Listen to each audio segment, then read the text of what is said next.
నమస్తే ఫ్రెండ్స్, నా పేరు రెడ్డి శేఖర్. నేను మీలాగనే ఫిజికల్ ఎడ్యుకేషన్ టీచర్ని. చాలా రోజులుగా అబ్జర్వ్ చేస్తున్నాను.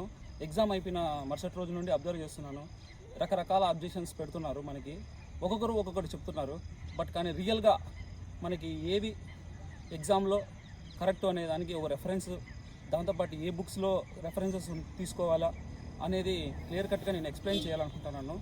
ఇది నా ఫస్ట్ వీడియోలోనే ఒక కాంట్రవర్సీ వీడియోలాగా ఈ వీడియో చేస్తానని నేను అనుకోవట్లేదు.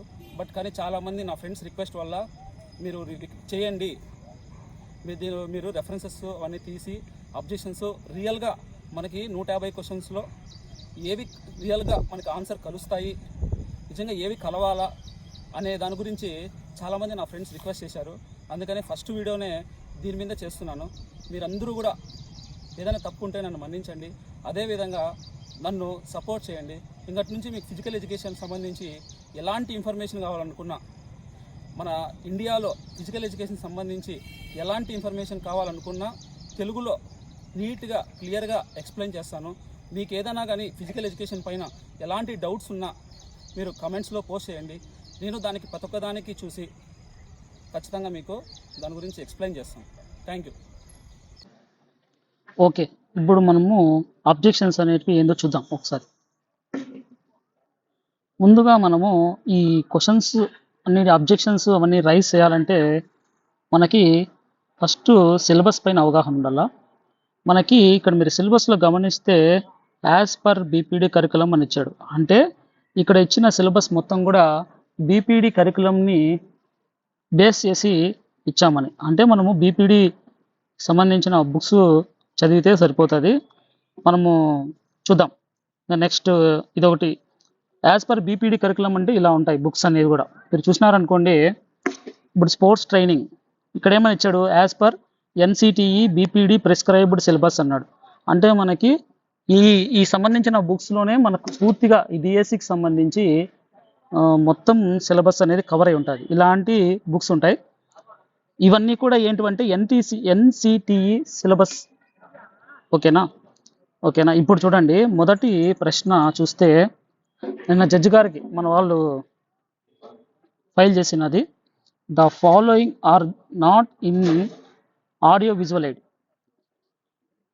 అంటే ఇక్కడ ఏమంటున్నాడు, క్రింది వాటిలో ఆడియో విజువల్ ఎయిడ్ సంబంధించినది అని అడిగాడు. అంటే సంబంధం కానిది ఏది అని అడుగుతున్నాడు.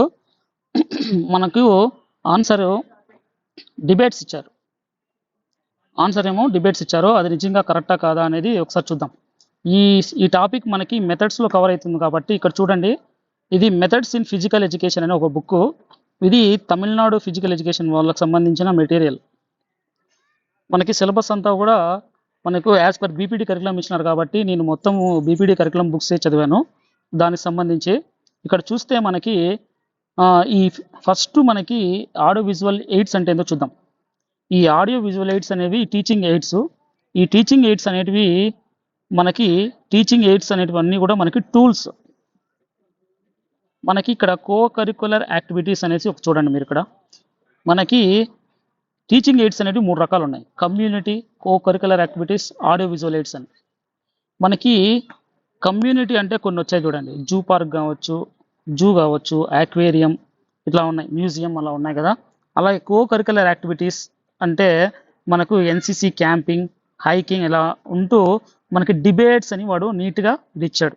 అంటే డిబేట్స్ అనేది కో కరికులర్ యాక్టివిటీ, అది ఆడియో విజువల్ ఎయిడ్ కాదు. ఓకేనా. వాడు ఇచ్చిన ఆన్సరు మనకి ఎక్స్పర్ట్స్ ఇచ్చిన ఆన్సరు కరెక్టే. అంటే క్వశ్చన్ పేపర్ సెట్ ఇచ్చిన ఆన్సరు మనకు కరెక్టే. అదేవిధంగా ఇంకొక క్వశ్చన్, ప్రజెంటేషన్ టెక్నిక్స్లో స్టెప్స్ ఎన్ని అని ఇచ్చారు. దశలు సంఖ్య, ప్రజెంటేషన్ టెక్నిక్లో గల దశల సంఖ్య అని ఇచ్చాడు. దశల సంఖ్య వచ్చి 7. అంటే మనకి ఆన్సర్ 7 ఇచ్చారు. చాలామంది కొంతమంది 8 అంటున్నారు, కొంతమంది 9 అంటున్నారు. అలా కన్ఫ్యూజన్లో ఉన్నారు. రియల్గా మనకి 7 ఆన్సర్. చూడండి ఇక్కడ orientation, verbal explanation, demonstration, exploration, discussion, supervision, evaluation అని 7 ఉన్నాయి. ఓకేనా. ఇది రెఫరెన్సెస్ ఇవన్నీ కూడా. తర్వాత ఇంట్రామోరల్ డైరెక్టర్ ఇన్ స్కూల్స్ అనేది మనకి ఫిజికల్ ఎడ్యుకేషన్ టీచర్కి ఆన్సర్ ఇచ్చాడు. ఇక్కడ చూడండి, మీకు ఇంట్రామోరల్ కమిటీలో మనకి ఇంట్రామోరల్ డైరెక్టర్ ఎవరంటే సీనియర్ ఫిజికల్ ఎడ్యుకేషన్ టీచర్. కాబట్టి ఆన్సర్ ఇది కూడా మనకి కరెక్టే. తర్వాత జనరల్ లెసన్ ప్లాన్లో మనకి ఫార్మల్ పార్ట్కి సంబంధించిన సమయం అడిగారు. ఇక్కడ మనకి 10 నిమిషాలకి ఆన్సర్ ఇచ్చారు. ఇది ఒకసారి మీరు చూస్తే ఫార్మల్ పార్ట్లో మనకి ఎగ్జాక్ట్గా మనకి 10 నిమిషాలే ఆన్సర్. అంటే ఇక్కడ కొన్ని మన కోచింగ్ సెంటర్లో ఏం చెప్పారంటే 5 to 10 అలా చెప్పారు, అంటే క్లాస్ వైజ్ చెప్పారు, క్లాస్ ఇంటర్వెల్ లాగా మనకి చెప్పారు. బట్ కానీ ఎగ్జాక్ట్గా మనకి టైం అనేది మనము కరెక్ట్ ఎగ్జాక్ట్గా మినిట్స్లోనే ఉంటుంది, 5 to 10 అలానే ఉంటుంది మనకి. కాబట్టి అదే ఆన్సర్ మనకి. తర్వాత students can learn through extra moral competition. అంటే ఎక్స్ట్రా మారల్ కాంపిటీషన్ ద్వారా మనకి విద్యార్థులు ఏమి నేర్చుకుంటారు అని అడిగినారు. ఇక్కడ మనకి ఆన్సర్ ఏమో నాయకత్వం మరియు క్రమశిక్షణ అని ఇచ్చారు. బట్ ఒరిజినల్గా దీంట్లో మనకి కొంచెము డిఫరెన్సెస్ ఉన్నాయి. మీరు ఇక్కడ చూస్తే ఎక్స్ట్రా మారల్ కాంపిటీషన్లో, ఇక్కడ చూడండి, ఎక్స్ట్రా మారల్ కాంపిటీషన్లో మనకి బెనిఫిట్స్ అని ఇక్కడ చూడండి, బెనిఫిట్స్ ఇక్కడ మనకి the standard of performance of the participant will be improved. అంటే విద్యార్థి పార్టిసిపేషన్ పాల్గొన్న వ్యక్తి యొక్క స్టాండర్డ్స్ అనేది ఇంప్రూవ్ అవుతాయి అని ఇచ్చాడు. తర్వాత ఇన్స్టిట్యూషన్ యొక్క లాయాలిటీ అనేది అభివృద్ధి చెందుతుంది. తర్వాత leadership and followership and sportsmanship qualities అని ఇచ్చాడు. అంటే ఇక్కడ నాయకత్వం ఓకే, కానీ డిసిప్లైన్ అనేది మ్యాచ్ అవ్వట్లేదు. తర్వాత new acquisitions and friendship becomes possible. అంటే నూతన పరిచయాలు, న్యూ అక్విజిషన్స్ అంటే కొత్త పరిచయాలు, స్నేహ సంబంధమైన లాంటివన్నీ కూడా మనకి పెరిగేదానికి అవకాశం ఉందని ఇచ్చాడు. కాబట్టి మనకి ఇక్కడ మనకి ఆన్సరు ఇది కూడా ఇవ్వచ్చు, నూతన పరిచయాలు కూడా ఆన్సర్ ఇవ్వచ్చు. లీడర్షిప్ కూడా, అంటే ఇక్కడ మల్టిపుల్ ఆన్సర్స్ అనేది ఇవ్వాల్సి ఉంది, బట్ కానీ ఇవ్వలేదు. తర్వాత ఈ పాయింట్స్ క్వశ్చన్కి వచ్చి మనకి intramurals, total points of house in intramurals. మనకి ఇక్కడ పాయింట్స్ సంబంధించి మనకి యాక్చువల్గా మనకి ఫస్ట్ 18కి ఆన్సర్ ఇచ్చాడు, తర్వాత మల్టిపుల్ ఆన్సర్ ఇచ్చాడు. యాక్చువల్గా దీనికి మల్టిపుల్ ఆన్సర్ ఇవ్వకూడదు, ఇస్తే క్వశ్చన్ అందరికీ ఇవ్వాలి, అంటే అందరికీ ఇవ్వాలా. బట్ కానీ వాడు 2కి ఇచ్చాడు, అంటే ఇక్కడ ఆన్సర్ అయితే 18 అన్న అవ్వాలి, 16 అన్న అవ్వాలి. రెండు ఎలా అవుతుంది ఒకసారి మీరు ఆలోచించండి. ఒకవేళ హాకీకి 3 పాయింట్స్ అనుకుందాం విన్నికి, అలా అయితే 18 వస్తుంది. లేదు 1 పాయింట్ అనుకుంటే నీకు 16 పాయింట్స్ వస్తాయి. అలా కాదని రెండింటికి ఆన్సర్ ఇచ్చాడంటే ఏది రైటు? అంటే అన్ని ఇప్పుడు నేను ఒక సపోజ్ వాలీబాల్కి నేను కూడా 3 పాయింట్స్ అనుకుని ఎక్స్ట్రా అనుకుంటా, సపోజ్ ఎగ్జాంపుల్ చెప్తున్నా, అలా వేసుకుంటే నీకు మారిపోతుంది కదా. కాబట్టి క్వశ్చన్ రాంగ్, ఇది అందరికీ మార్క్ రావాల్సిందే. బట్ కానీ లేదనుకుంటే ఒకవేళ ఇన్ కేసు వాడు యాడ్ చేయాలనుకుంటే ఓన్లీ 18 కన్నా ఇవ్వాలా, 16 కన్నా ఇవ్వాలా. ఇక్కడ చూడండి, మీకు దానికి సంబంధించి స్కోరింగ్ అనేది చూడండి. మనకి ఇంట్రామోరల్స్లో స్కోరింగ్ అనేది ఎలా ఉంటుందంటే ఇట్స్ ఫ్లెక్సిబుల్. ఇక్కడ చూడండి, points will be awarded for each team for each activity according to the places the gain. అంటే వాళ్ళ ప్లేసెస్కి, అంటే ఏ ప్లేస్ కొట్టినారో దాన్ని బట్టి మనకి పాయింట్స్ అనేది కేటాయించబడుతుంది. అది కొంచెం ఫ్లెక్సిబుల్గా, జనరల్గా మీరు ఆలోచిస్తే మనం స్కూల్స్లో ఒక్కొక్కరు ఒకలాగా పెట్టుకుంటాం, ఎగ్జాక్ట్గా ఇలా దీనికి ఇన్ని పాయింట్స్ అని పెట్టుకోం. ఒకవేళ తీసుకుంటే అది 2 1 అనేది మనకు చూసుకోవాలా. ఎగ్జాక్ట్ దాని గురించి అయితే నా దగ్గర ఇన్ఫర్మేషన్ లేదు, బట్ కానీ కలిపితే అందరికి కలపాలా, లేదనుకుంటే 16 కన్నా ఇవ్వాలా, 18 కన్నా ఇవ్వాలా. అన్నిటికీ మల్టిపుల్ ఆన్సర్స్ ఇచ్చేదానికి ఇక్కడ స్కోప్ లేదు. కాబట్టి ఇది మొత్తం అందరికి కలిసేకి అవకాశం ఉంది బిట్టుది. ఓకే, నెక్స్ట్ వచ్చి యోగాలో ఉపనిషత్ సంబంధించి ఒక క్వశ్చన్ వచ్చింది. బట్ చాలామంది ఇది అవుట్ ఆఫ్ సిలబస్ అనేసి మనకు చెప్పే ప్రయత్నం చేశారు, అంటే చాలా రైస్ చేసాం లాస్ట్ మనము నోటిఫికేషన్ ఇదే అబ్జెక్షన్స్ మనకు ఛాన్స్ ఇచ్చినప్పుడు. బట్ కానీ యోగా ఇన్ ఉపనిషత్స్, ఎర్లీ ఉపనిషత్స్ అనే ఒక టాపిక్ మనకి ఫిజికల్ ఎడ్యుకేషన్లో ఉంది. కాబట్టి సిలబస్లో ఉండేదే ఇది, యాజ్ ఇట్ ఈస్ కరెక్టే. ఇక్కడ చూడండి, ఇది యోగా సంబంధించిన టెక్స్ట్ బుక్లోని మ్యాటర్. ఇది మీరు చూస్తున్నది ఆన్సర్ కూడా ఇక్కడ ఉంది, చందోదయ ఉపనిషత్ అనేసి కూడా మనకి ఆన్సర్ నీట్గా మెన్షన్ చేయబడి ఉంది. తర్వాత మనకి ఇక్కడ ఫిజియోథెరపీ టెక్నిక్స్ సంబంధించిన ఇంకొక question.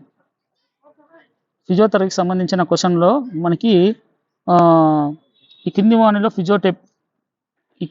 Physiotherapy technique which of the following is the physiotherapy technique అని ఇచ్చాడు. మనకి ఇక్కడ ultrasonic, short wave diathermy, ultra sound అనేది 3 కరెక్టే. ఇక్కడ సోనోగ్రఫీ అనేది రాంగు, ఇది కూడా మనకు కరెక్ట్గానే ఉంది. తర్వాత ఇది మోస్ట్ క్వశ్చన్, కొంచెం ఈ మధ్యలో ట్రెండింగ్ అయిన question. One of the following reduces air pollution. కింది వాటిలో ఏది రెడ్యూస్ చేస్తుంది అని ఇచ్చాడు. ఫస్ట్ మనకి యూజ్ ఆఫ్ పబ్లిక్ ట్రాన్స్పోర్ట్ అనే దానికి ఇచ్చాడు. తర్వాత యూజ్ ఆఫ్ ఆర్గానిక్ మెన్యూస్ కూడా ఆన్సర్ ఇచ్చాడు.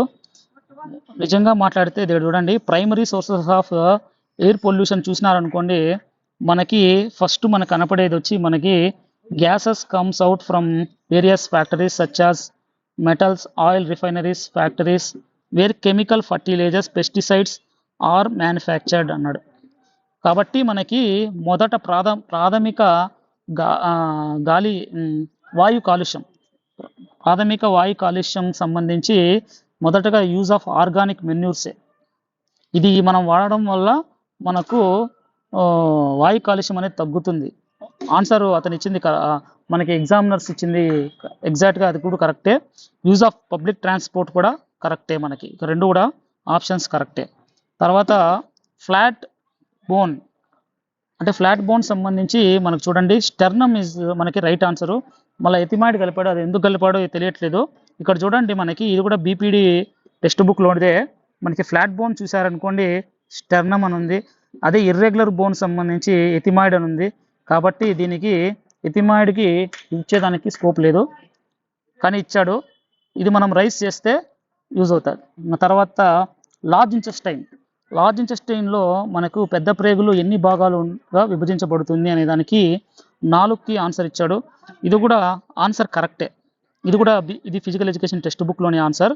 మనకు ఇది కూడా 4 అనే దానికి ఆన్సర్ ఇవ్వాలా, అంతేగాని 3కి 2కి ఇచ్చేదానికి లేదు, రూల్ ప్రకారం అయితే లేదు. ఎందుకంటే మనకి యాజ్ పర్ బీపీడీ కరికులం అని ఇచ్చినప్పుడు మనం బీపీడీ టెక్స్ట్ బుక్లోనిదే కన్సిడర్ చేయబడుతుంది. ఓకేనా. తర్వాత the average life span of platelets in human body is అని ఇచ్చాడు. దీనికి 7 to 10 ఆన్సర్ ఇచ్చాడు. చాలామంది 1 to 5 కూడా ఇవ్వాల్సి ఉంది అనేసి రైస్ చేస్తున్నారు. అంటే వాళ్ళు ఇంటర్మీడియట్ టెక్స్ట్ బుక్స్ కొన్ని బుక్స్ ఎత్తుకొని అడుగుతున్నారు. బట్ కానీ ఇది ఫిజికల్ ఎడ్యుకేషన్ సంబంధించిన బుక్లోని రెఫరెన్స్. ఇది వచ్చి ఫిజికల్ ఎడ్యుకేషన్ యూనివర్స్ అని ఒక టెక్స్ట్ బుక్. దీంట్లో మనకి చూసినారంటే ప్లేట్లెట్స్కి 10 to 12 days అని ఉంది చూడండి. కాబట్టి ఎగ్జామినర్ ఇచ్చిన ఆన్సరు ఇది కూడా కరెక్టే.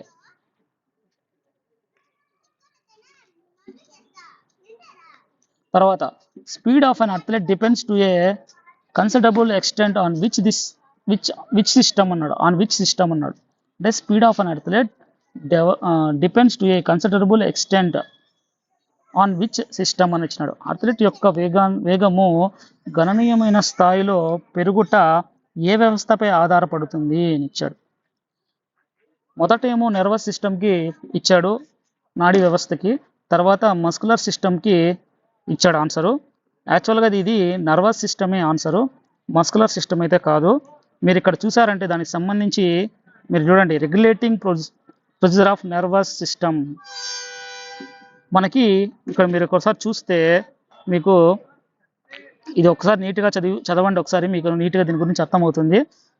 ఓకేనా. స్పీడ్కి సంబంధించి నర్వస్ సిస్టమే మనకి రైట్ ఆన్సర్. తర్వాత the ability to overcome resistance with a full contraction is అని ఇచ్చాడు. మనకి ఫస్ట్ ఎక్స్ప్లోజివ్ స్ట్రెంత్కి ఇచ్చారు.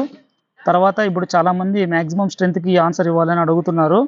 బట్ కానీ ఇక్కడ మీరు అబ్జర్వ్ చేస్తే మ్యాక్సిమం స్ట్రెంత్ అనేది ఏమంటే overcome against maximum resistance maximum intensity in a single muscular contraction. అంటే సింగిల్ మస్కులర్ కాంట్రాక్షన్ అనే పదం కనిపించినప్పుడే మనకు మ్యాక్సిమం స్ట్రెంత్కి ఆన్సర్ ఇవ్వాలి. అదేవిధంగా ఎక్స్ప్లోజివ్ స్ట్రెంత్ కూడా ఇది ఆన్సర్ కాదు. ఎందుకంటే it is a combination of strength and speed, ఆ రెండు ఉండాలి. బట్ కానీ ఇక్కడ క్వశ్చన్ నేను కనుక్కున్నా, అంటే ఎల్ఎన్ఐపి పాలియర్లో పిహెచ్డి స్కాలర్ని మనకు తెలిసిన ఒక అతను ఉంటే ఈ క్వశ్చన్ అడిగితే ఫస్ట్ క్వశ్చన్ ఇక్కడ రాంగ్ కాబట్టి క్వశ్చన్ ఇన్కంప్లీట్ అని అతను నాకు రిప్లై ఇచ్చిన ఆన్సర్ ఏమంటే ద క్వశ్చన్ ఈస్ ఇన్కంప్లీట్ అని చెప్పినాడు. అంటే క్వశ్చన్ ఇన్కంప్లీట్గా ఉంది, ఈ క్వశ్చనే రాంగ్ కాబట్టి ఇది అందరికీ కలవాల్సిన ఇది బిట్ ఇది యాక్చువల్గా చెప్పాలంటే.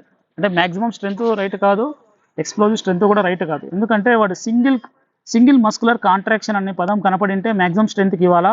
అట్ ది సేమ్ టైం వాడు combination of strength and speed అని అడిగింటే కనుక మన ఎక్స్ప్లోజివ్ స్ట్రెంత్ ఇవ్వాలి. రెండు కనపడట్లేదు.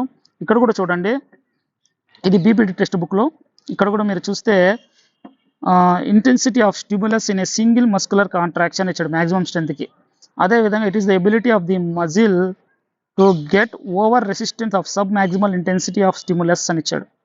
కాబట్టి మనకి రెండు కూడా క్వశ్చన్ తగ్గట్టు లేవు కాబట్టి మనకు ఇది కూడా అందరికి కలవాల్సిన బిట్. తర్వాత రీసెర్చ్ సంబంధించి చూడండి, method of research the following is not the method of research అని ఇచ్చాడు. కింది వానిలో ఏది రీసెర్చ్ మెథడ్ కానిది అని ఇచ్చేసి మనకి క్వశ్చన్ ఇది. Historical research, philosophical research, observation research, survey research అని ఇచ్చాడు. ఇది ఇక్కడ చూస్తే మీరు ఇది బీపీ టెక్స్ట్ బుక్ రీసెర్చ్ సంబంధించి. ఇది డిస్క్రిప్టివ్ రీసెర్చ్లో భాగాలు అబ్జర్వేషనల్ రీసెర్చ్, తర్వాత సర్వే రీసెర్చ్, తర్వాత మనకి హిస్టారికల్ రీసెర్చ్ అనేది ఇది వన్ టైప్ ఆఫ్ మెథడ్. తర్వాత మనకి ఇక్కడ ఫిలాసఫికల్ రీసెర్చ్కి ఆన్సర్ ఇవ్వాలి వాళ్ళు ఇస్తే, అంతేగాని అబ్జర్వేషన్ రీసెర్చ్కి ఇచ్చినారు కాబట్టి ఇది రైస్ చేయొచ్చు. తర్వాత number of test items in Johnson basketball test consists of అని ఇచ్చాడు. మనకి 3 టెస్ట్ ఐటమ్స్ ఆన్సర్ అయితే, కొంతమంది 5 అడుగుతున్నారు, అది ఒకసారి చూడండి. ఇక్కడ జాన్సన్ బాస్కెట్బాల్ టెస్ట్లో మనకి 3 టెస్ట్ ఐటమ్స్ అనేది మనకి కరెక్ట్. ఓకే, వాలీబాల్ సంబంధించి సర్వీస్ ఎన్ని సెకండ్స్లో చేయాలి అనేసి మనకి బిట్టిది. మీరు ఇక్కడ చూస్తే 8 సెకండ్స్ అని నీట్గా మనకి ఈ అఫీషియల్ వాలీబాల్ రూల్స్ బుక్లో మనకి ఇచ్చారు. బట్ ఆప్షన్స్లో అది లేదు కాబట్టి ఇది అందరికీ యాడ్ అవ్వాల్సిన బిట్ ఇది కూడా. తర్వాత మనకి ఇక్కడ మీరు ఇది చూస్తే విండ్ అసిస్టెన్స్ సంబంధించి క్వశ్చన్. ఈ క్వశ్చన్లో మనకి క్యాపిటల్ డబ్ల్యూకి ఆన్సర్ ఇచ్చాడు. బట్ మీరు ఇక్కడ అబ్జర్వ్ చేస్తే ఈ రెఫరెన్స్లో మనకి wind combined events capital W, అదేవిధంగా స్మాల్ డబ్ల్యూ వచ్చి మనకి ఇండివిజువల్ ఈవెంట్స్కి స్మాల్ డబ్ల్యూ. కాబట్టి క్యాపిటల్ డబ్ల్యూకి ఇచ్చాడు, స్మాల్ డబ్ల్యూ అసలు ఆప్షన్స్లో లేదు కాబట్టి ఇది అందరికీ కలవాల్సిన బిట్టు. తర్వాత సర్క్యూట్ ట్రైనింగ్లో recovery time between each station. Recovery time మనకి ఆప్షన్స్లో మనకి 30 ఇచ్చాడు, కానీ ఇక్కడ మీరు అబ్జర్వ్ చేస్తే రికవరీ టైంకి మనకు 2 వేస్లో చేయొచ్చని మనకి సర్క్యూట్ ట్రైనింగ్లో ఉంది. ఒకటి వచ్చి 30 సెకండ్స్ ఎక్సర్సైజ్ చేస్తే 30 సెకండ్స్ రెస్ట్ అని, 20 సెకండ్స్ ఎక్సర్సైజ్ చేస్తే 40 సెకండ్స్ రెస్ట్ అని ఉంది. కాబట్టి ఇక్కడ ఆప్షన్స్లో మనకి 40 సెకండ్స్ కూడా ఉంది కాబట్టి మనకి ఆప్షన్ 4 కూడా ఆన్సర్ ఇవ్వాలి. ఇది కూడా మల్టిపుల్ ఆన్సర్స్ కింద మనము తీసుకోవచ్చు. Thank you. ఇప్పుడు మీరు చూసిన ఈ బిట్స్ అన్నీ కూడా మనకి ఉండేటివి. దీంట్లో మీకు ఏ బిట్టు మీకు రావాల్సి ఉంది, ఏ బిట్టు మీకు తప్పుగా ఇచ్చారో చూసుకోండి. Thank you. మీకు ఏదైనా కానీ ఫిజికల్ ఎడ్యుకేషన్ సంబంధించి ఎలాంటి ఇన్ఫర్మేషన్ కావాలనుకున్నా మీరు కింద కామెంట్స్లో పోస్ట్ చేస్తే నేను దానికి సమాధానము ఇస్తాను డెఫినెట్లీ. Thank you.